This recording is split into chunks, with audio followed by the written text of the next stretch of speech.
Oi, pessoal, tudo certo? Meu nome é Matheus de Carvalho, eu sou gerente de inovação e transformação digital aqui na Deloitte e quis falar um pouquinho para vocês hoje de um dos meus temas favoritos, que é a construção, de uma estratégia de inovação, desde o momento de um diagnóstico até a materialização e captura de benefício dentro das organizações. E aí, para um breve contexto, eu acho que um ponto inicial, um ponto de partida fundamental é o cerne ali da estratégia de inovação. Existe um mito em torno da discussão de inovação de que ela é fruto de um aspecto inspiracional ou da pura criatividade. E muito pelo contrário, a construção da estratégia e a gestão da inovação, ela parte fundamentalmente de um exercício constante e coerente de disciplina dentro do contexto de negócios. Um exemplo disso que eu quis compartilhar com vocês para a gente começar em cerca lá no meados da década de 90, em 95, a Apple estava passando por um período muito complicado. Então, essa é a capa da Business Week, que falava sobre a queda de um ícone americano. Revistas de negócios, elas publicavam 100 formas da Apple se salvar, nas quais incluíam se vender para a IBM ou apostar dentro de um setor de computadores de educação. Em 97, a Apple estava há 2 meses de declarar falência. Mais ou menos nessa época foi quando o Steve Jobs foi convidado a reassumir a presidência executiva da empresa. Então, ele adotou uma série de medidas para conseguir reverter, para conseguir fazer esse turnaround da empresa. Então, o primeiro deles foi a busca de investimento com Bill Gates. Ele apostou aí na preocupação do Bill Gates do que seria a regulação caso a Apple deixasse de existir no mercado, como que isso representaria um risco para a Microsoft. Ele começou a eliminar linhas de computadores, ele eliminou produtos periféricos, ele eliminou o desenvolvimento de software, ele terceirizou a manufatura, ele botou todas as vendas dentro de plataformas online e cortou todos os distribuidores. Então, Steve Jobs ele exercitou uma competência estratégica muito forte, onde ele conseguiu perceber um diagnóstico claro, onde a Apple estava se sufocando dentro das suas próprias linhas de produto, e todas as suas ações foram coordenadas para conseguir reter essa espiral de queda que a empresa tinha se metido. Ao ser perguntado qual era o próximo passo, agora que ele tinha conseguido segurar essa falência da Apple, ele respondeu que ele iria aguardar a próxima janela de oportunidade. Ele não deu uma resposta mirabolante, ele não disse que ia fazer acontecer, ele só disse que ele ia esperar. E alguns anos depois ele surgiu com o iPod, onde ele conquistou um segmento de mercado que até então sequer existia de forma consolidada. Bom, e o que está por trás disso tudo? Por trás disso tudo está o cerne da boa estratégia. O professor Richard Hummel, da UCLA, ele define que o núcleo da boa estratégia ele vai ser sempre o mesmo. Ele se trata de conseguir descobrir os fatores críticos de qualquer situação e conseguir desenhar formas onde a gente possa coordenar e focar as ações para poder trabalhar com esses fatores. E essas duas palavras são bem chave. Primeiro, coordenação.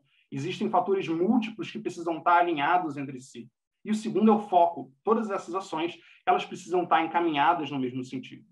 Dessa forma, a estratégia, então, ela se estrutura dentro de 3 camadas. Então, lá no centro está um diagnóstico, ou seja, uma clareza no contexto, tanto externo, dos nossos concorrentes, dos nossos parceiros, dos nossos fornecedores, dos nossos distribuidores, mas também interno, no entendimento das competências organizacionais que existem dentro da nossa empresa, dentro da nossa organização. Isso é essencialmente falar um pouco de forças e fraquezas, mas eu acho que vai um pouco além da análise SWOT, vai um entendimento dinâmico e sistêmico de quais são as competências que a gente consegue expressar dentro do mercado e que a gente possa alavancar, mas também quais são os gaps que a gente precisa mitigar e suprimir de modo a se proteger nas nossas vulnerabilidades.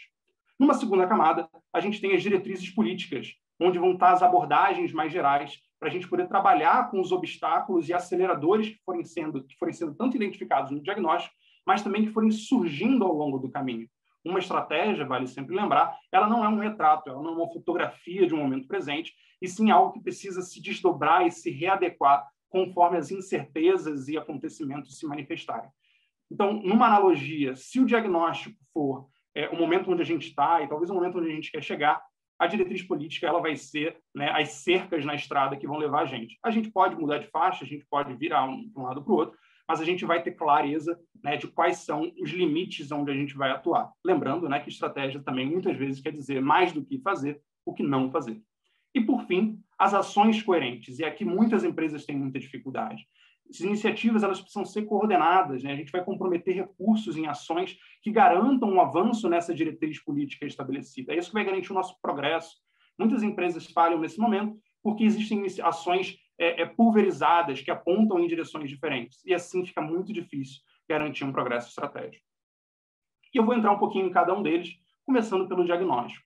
Primeiro, né, são as alavancas de inovação que toda empresa precisa aprender a operar. Existem 12 alavancas de inovação organizadas em 4 conjuntos. Então, antes de começar a estruturar times de trabalho, é importante que as empresas consigam localizar onde estão suas principais forças e onde estão as suas principais vulnerabilidades. Então, num primeiro conjunto, a gente tem a definição da visão da empresa, ou seja, aonde a empresa quer chegar, quais são os temas que ela quer explorar, as tecnologias que ela gostaria de extrair. Então, passa-se para a discussão de gestão de portfólio, e aqui é qual é a governança que ela utiliza para poder gerir todas essas iniciativas, gerir o programa de inovação. E aí, né, existem programas que estão em empresas multinacionais, até em empresas de pequeno porte. Existe a gestão do portfólio, do pipeline, como é que a gente decide quais iniciativas avançam, quais não avançam, as métricas de inovação que vão ajudar a gente a entender não só o sucesso de uma iniciativa específica, mas a maturidade do nosso portfólio, a maturidade do nosso programa como um todo. O conjunto de desenho, construção e escala das inovações, ou seja, o processo e os meios de colaboração que a gente constrói dentro da nossa organização para viabilizar, né, as iniciativas de conseguirem avançar e conseguirem ser testadas e validadas e escaladas. E, por fim, a gente tem uma camada de suporte e financiamento, né, da inovação, né, onde a gente vai olhar para a liderança sênior enquanto principal ponto de alavancagem para que o movimento inovador consiga se instalar e progredir. Né? As próprias lógicas de financiamento dessas iniciativas, os talentos, as conexões externas com parceiros, as ferramentas e os incentivos para profissionais. Então, são todo um conjunto de alavancas que vão sendo trabalhadas e mais focalizadas dentro de determinadas estratégicas ou menos, para que a gente consiga progredir. Então, um diagnóstico em torno dessas alavancas é um ponto de partida fundamental. Um segundo ponto de partida do diagnóstico seria a definição dos tipos de inovação que a gente vai utilizar como base, né, para dialogar sobre a estratégia. Tanto dos tipos de inovação que a gente já trabalha, né, ou seja, trabalhou até aqui, que são reflexos das competências organizacionais das empresas, tanto para as futuras inovações, as futuras iniciativas que a gente vai querer empreender. Existem 10 tipos aí de inovação, né, com base para o diálogo estratégico, que complementam o diagnóstico, um diagnóstico estratégico dentro das organizações. Né? E eles estão categorizados em torno de 3 conjuntos de tipos de inovação. O primeiro é o de configuração, e aqui a gente está muito vinculado ao aspecto de administração, ao aspecto de gestão organizacional. Modelo de lucro, redes e conexões, estrutura e processos utilizados para que garantam, né, que o negócio está funcionando e conseguindo fazer as entregas de valor conforme se compromete. O segundo é o conjunto das ofertas, e aqui muito vinculado ao caráter de engenharia, né? A performance do produto, como é que ele funciona e quais são as funcionalidades diferenciadas que ele promete, que ele entrega. O sistema de produto, ou seja, como que serviços e produtos de uma mesma organização se complementam e assim aprimoram a oferta de valor. E, por fim, é o conjunto da experiência, né, vinculado bastante aí ao usuário, ou seja, quais são os serviços que estão em torno das minhas ofertas, como que essas ofertas são entregues, como que a minha marca se posiciona, como que ela fortalece a minha proposta de valor, e o engajamento do cliente, né, ou seja, como é que a gente interage com esses clientes no dia a dia. E aí a gente consegue ver que, trabalhando em torno desses 3 conjuntos, a gente tem formas de fazer negócio, né, formas de manifestar a nossa presença no mercado de maneiras diferentes. Então, a gente pode ser mais centrado no nosso modelo de negócio, a gente pode ser mais centrado dentro de uma plataforma, que é quando os nossos produtos todos conversam e alavancam uns aos outros. E a gente tem também modelos centrados na experiência, quando a satisfação do usuário é o que guia essa construção, essa criação de valor. Passando para a segunda camada, né, a gente vai falar um pouco das diretrizes políticas, ou seja, como é que eu consigo lidar com a incerteza nesses diálogos estratégicos, né? E hoje vem crescendo, né, formas de guiar esses diálogos que desafiam a sabedoria convencional, né? Como é que se atuava aí no século passado? Se montava um plano estratégico, né? Se implementava aí uma margem de risco de em torno de 10%, e por meio desses fatos do presente, a organização toda começava a trabalhar. Isso tornava organizações muito lentas a responderem a mudanças radicais e que, nessas últimas décadas, né, se tornaram cada vez mais frequentes. Então, surge uma forma nova de conseguir trabalhar com esse contexto completo, que é o modelo de desenho de cenários. Ou seja, eu consigo abrir mão da ilusão de que eu tenho todos os fatos nesse problema e conseguir absorver as incertezas que eu vou precisar incorporar dentro do meu diálogo estratégico, dentro da minha estratégia. E, a partir disso, conseguir construir cenários distintos que vão me guiar e que vão me servir, né, de horizontes para que eu consiga refletir para onde que eu estou indo, com base, né, no que chega do exterior, com base, né, conforme essas incertezas forem se manifestando. Então, essencialmente, o que a gente está falando é de estabelecer direcionadores que vão guiar a minha indústria, né, ou guiar a minha iniciativa, ou o lançamento daquele novo produto, né? Cada cenário, né, conforme esses direcionadores forem construídos, vai ser composto por conjuntos de indicadores padrão. E a ideia é que, com esses indicadores padrão, conforme as coisas acontecerem, eles apontem para a gente se a gente está indo mais na direção de um cenário A, se a gente está indo mais na direção do cenário B, e assim por diante. E isso, né, pode ser, gera uma resposta organizacional que permite que conjuntos de ações possam ser empreendidas de acordo com o que eu retirar, né, desses indicadores. E assim eu posso ter a melhor resposta, né, e construir a melhor posição competitiva possível dentro de uma mesma linha estratégica. Chegamos, então, à terceira camada, né, a camada do mapa da estratégia de inovação, a camada de ações coordenadas. E a melhor forma hoje que a gente tem, né, de estar trabalhando com ações que precisam estar em conexão umas com as outras é pela construção do roadmap tecnológico, né? Existe aí uma frase do Lewis Carroll, né, dentro do Alice no País das Maravilhas, onde ele fala que para quem não sabe onde chegar, qualquer caminho serve. E não é esse o nosso caso, né? Hoje a gente está trabalhando dentro do cenário de negócios, a gente precisa saber exatamente onde a gente quer chegar.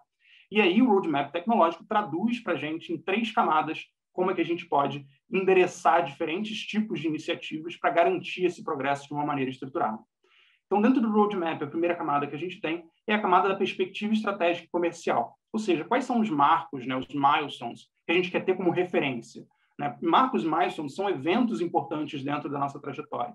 Podem ser tanto entregas que nós vamos construir, mas podem ser também marcos e milestones externos, né? Ou seja, em determinado evento que acontecer, eu quero estar com esse produto preparado, ou seja, na regulamentação de determinada lei daqui a 2 anos, eu preciso estar com esse produto pronto para estar no mercado e assim eu ganhar uma posição competitiva. A segunda camada é a camada da perspectiva do projeto, desenvolvimento e produção. Então, aqui a gente está falando das iniciativas que a gente precisa concluir para conseguir estar preparado quando esse marco se materializar ou para conseguir construir esse marco, esse milestone de fato. E, por fim, né, na terceira camada, a gente tem a perspectiva da tecnologia e da pesquisa. Ou seja, para aquelas iniciativas poderem serem desenvolvidas, quais são as tecnologias que a gente precisa dominar? Né? Ou seja, o que o meu P&D precisa estar trabalhando para estar pronto para aquela iniciativa de desenvolvimento de um produto, por exemplo, poder rodar. E assim, mapeia-se, né, as interdependências entre cada uma dessas caixinhas, entre iniciativas de níveis diferentes, para que a gente consiga ver o nosso mapa de estratégia se materializar. E, obviamente, né, é fundamental que a gente tenha uma caixa de ferramentas rica na nossa mão, né, e não só na mão de quem trabalha com inovação, mas na mão de todos os colaboradores. Né? Modelos ágeis, como Design Thinking, onde a gente possa discutir a desejabilidade, a fazibilidade, a viabilidade de iniciativas, para que a gente possa realmente priorizar o nosso trabalho, priorizar a nossa alocação e comprometimento de recursos aonde tem maior probabilidade de sucesso. Mas também abordagens, né, ágeis como o Scrum, para a gente conseguir trabalhar de forma iterativa e, assim, mitigar o risco de insucesso, né? De forma que a gente possa consultar usuários, conseguir explorar as nossas incertezas e conseguir cortar iniciativas que não façam sentido. E, assim, né, dessa maneira, focar onde, de fato, a gente consegue iterativamente comprovar valor a ser entregue. Por fim, né, mais do que fazer, aliás, tanto quanto fazer, é fundamental que a gente possa medir esses resultados, né? Afinal de contas, estamos dentro do mundo corporativo e por mais que a experimentação seja importante, por mais que a cultura seja importante, é fundamental que as nossas iniciativas se traduzam em resultados, né? Então, existem algumas diretrizes quando a gente está falando de métricas. Primeiro, que menos é mais, né? Então, muitas organizações se afogam querendo construir uma carteira de métricas vasta para conseguir medir tudo ao mesmo tempo. E, às vezes, começar com um punhado de métricas tangíveis, alinhadas com aquele objetivo específico naquele começo, talvez faça mais sentido. Múltiplos pontos de vista, é fundamental que métricas consigam se complementar a si mesmas, né, para que a gente possa construir visões amplas sobre como o nosso portfólio como um todo está funcionando. Da liderança ao atraso, né? Então, tanto iniciativas maduras de ponta que estão lá liderando o nosso portfólio, quanto iniciativas que estão iniciando, precisam de métricas apropriadas para serem geridas, né? Então, talvez exigir uma métrica como um ROI numa iniciativa que tem 2 semanas e muitas incertezas não faça sentido. Mas, a partir do momento em que aquela iniciativa já tem mais maturidade, a gente precisa conseguir trazer métricas financeiras, por exemplo. Mensuráveis, né? Então, métricas são informações, e informações são dados com sentidos. Então, a gente precisa conseguir escolher métricas que possam ser medidas, ou seja, que a gente consiga ter os nossos dados à mão antes da gente começar a trazer ferramentas externas e conseguir precisar investir uma quantidade de esforço ou recurso muito grande para conseguir fazer esse tipo de medição. Realistas, né, no sentido de que elas precisam ser possíveis de prometer, né? A gente precisa conseguir estabelecer metas que possam trazer métricas que consigam ser alcançadas em prazos específicos, né? Métricas vagas e que só digam um determinado aspecto pontual traduzem pouco no âmbito da discussão estratégica. E, por fim, métricas que conectem ambições, né? Existem ambições de nível core, existem ambições de níveis adjacentes, como lançar um novo produto para o mercado onde a gente já atua, e existem existem iniciativas, ambições transformacionais, né? Onde a gente vai estar falando de criar novos mercados, né? Ou seja, trazer novos produtos, criar um novo segmento de clientes. E as nossas métricas elas precisam conversar e endereçar cada uma dessas camadas, né? E isso, né, em múltiplas dimensões, desde a ambição e estratégia, passando pelas finanças, pela gestão do pipeline, métricas de cultura e clima que são fundamentais para o sucesso da inovação, a maturidade da inovação que precisa ser também gerida, e, por fim, é importante também, né, ter um ranking de percepção, ou seja, como que parceiros, como que nossos clientes, como que possíveis talentos veem a nossa organização. E, desse jeito, construir aí uma carteira de métricas que permita que a gente consiga tomar decisões aderentes com a estratégia que a gente construiu até aqui. Bom, e o objetivo final, né, é criar impacto que realmente importa, né? Ou seja, quando a gente está falando de problemas de negócio, muitas vezes a gente está falando de problemas que são críticos para a organização. E isso quer dizer problemas com reflexos financeiros, como gestão de custos ou criação de novas fontes de receita, mas também a gente está falando de problemas que endereçam questões de saúde e segurança, de exposição ao risco. E, para isso, é fundamental que a gente consiga trazer essa discussão para um contexto de tamanhos de mercado. Porque é disso que a gente está falando quando a gente precisa decidir se a gente vai perseguir a iniciativa A ou a iniciativa B, né? Quando a gente tem, né, uma quantidade limitada de recursos. Ou seja, a gente trabalha, né, em geral, com camadas que vão sendo exploradas conforme uma iniciativa avança dentro da sua maturidade. É ilusório achar que uma iniciativa, quando surge, a gente vai conseguir precisar com 100%, né, de precisão, o quanto que aquela iniciativa vai gerar. Então, trabalha-se, né, nesse ciclo de desenvolvimento. Inicialmente, a gente fala do TAM, né, do Total Addressable Market, ou seja, uma estimativa de alto nível, né, em contexto aí com o que a iniciativa se propõe a fazer. Então, se for uma iniciativa dentro de uma área específica, qual é o tamanho, né, do problema dentro daquela área? Se for uma iniciativa dentro de uma empresa como um todo, qual é o tamanho do problema naquela empresa? Ou seja, se for um problema em uma fábrica, né, em quantas fábricas aquele problema acontece? Um problema global, então, qual o tamanho geral daquele problema, né, que traduz o tamanho, né, da oportunidade de fato atuar naquilo? A segunda camada é a camada do SAM, né, o Serviceable Addressable Market. E aqui é uma estimativa do problema que é possível resolver com a proposta aí de intervenção atual, né, ou a planejada. Ou seja, desse problema gigantesco, né, o quanto que eu, de fato, consigo endereçar. Né? Não que eu vou, mas que eu posso. A gente entra, então, no nível do SOM, ou seja, o Serviceable Obtainable Market, né, que representa a parte do problema que é viável de ser endereçado. Muitas vezes não dá para atacar o problema todo de uma vez, né, e tentar atacar o problema todo de uma vez é o que faz a gente perder um pouco do foco que a gente tinha falado um pouco antes. Então, uma vez que a gente consiga definir aí qual é a parte, a gente vai falar do Fair Market Share, ou seja, qual é a parcela do problema que a gente vai, de fato, resolver, considerando tanto outras iniciativas, porque aquela iniciativa pode não ser a única que resolve aquele problema, quanto as possibilidades de replicação. E aí entram discussões também relacionais dentro das organizações, né? Muitas vezes, em organizações grandes, não existem as pontes entre determinada localidade, ou seja, fábrica na localidade A e fábrica na localidade B. Então, pode ser difícil cruzar essa fronteira. Então, talvez seja mais realista eu olhar para a minha market share dentro aqui da fábrica A, C e D, enquanto locais, né, realistas de atuação. Bom, eu acho que isso, então, encerra a terceira camada de ações, e eu acho que é importante só passar aí uma visão geral. A gente tem alguns princípios, né, ou seja, dentro de tudo que a gente falou aqui, de como a gente pode pensar estrategicamente sobre inovação. Primeiro, ser explícito a respeito da ambição, né? Primeiro, entender aonde a gente quer chegar, o que a gente aspira a fazer. Depois, organizar, definir as nossas diretrizes e executar de acordo por meio das nossas ações coordenadas. Segundo, explorar incansavelmente novas e melhores maneiras para competir e crescer. Ou seja, expandir o nosso horizonte de ambição, conseguir continuamente buscar, né, deixar o nosso radar ligado para novas oportunidades que possam estar consistentes com a nossa estratégia, abandonar ideias que talvez deixem de fazer sentido. Aumentar o nível de conforto com a incerteza conforme, né, se comece a buscar ambições maiores.